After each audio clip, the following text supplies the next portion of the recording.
सच है कि मैं एक हिंदू परिवार में पैदा हुई थी, और हाँ ये भी सच है कि मैंने एक मुसलमान लड़के से शादी करी है।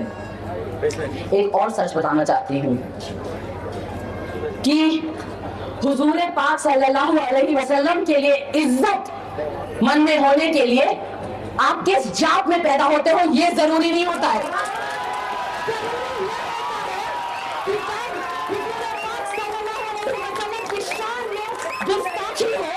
तो आप उन गुस्ताखों के साथ जाके हाथ नहीं मिलाते हो, ठीक है ना?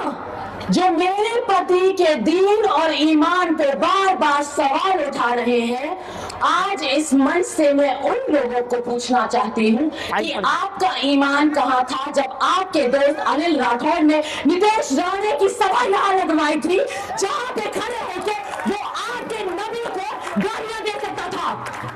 तब आपका ईमान कहाँ था? तब आपका ईमान कहाँ था जब बिल्किस बानो के गुस्ताखों को, जिन्होंने सामूहिक बलात्कार किया, उसका आपकी तब आपके मुसलमान ने कहा थी, और तब आपका ईमान कहा था कि आप बैठे उनके साथ हाथ मिला रहे हो। आपका ईमान तब कहाँ था जब वो लोग जो आपकी पार्टी और आपके पक्ष में, आपके गठबंधन में आपके साथी हैं, वो कह रहे हैं कि जब महायुति की सरकार आएगी तो सबसे पहला काम वो ये करेंगे कि मस्जिद पर से लाउड स्पीकर हटा देंगे।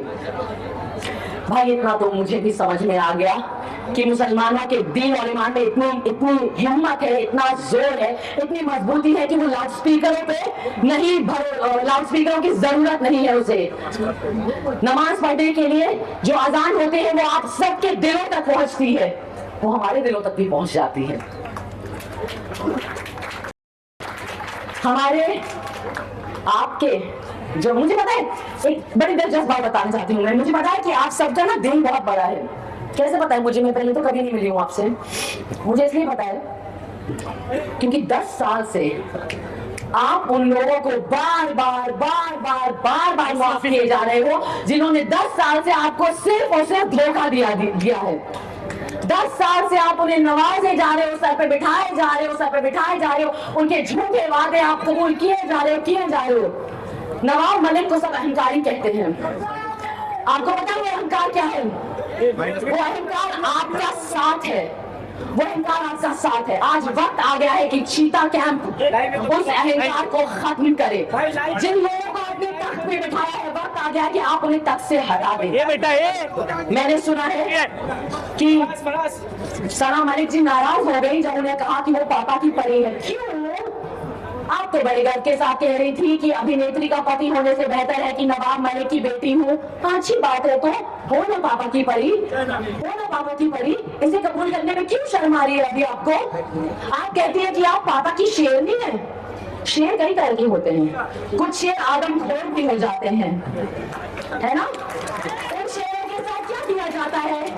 उन शेरों को पिंजरे में बंद करके निकाला जाता है। वो वक्त अब आ चुका है। इस घड़ी का वक्त खराब हो गया है क्योंकि समय बदल रहा है। समय ये है कि घड़ी की सेल निकालो और तुतारी बजाओ, धोखेबाजों, गद्दारों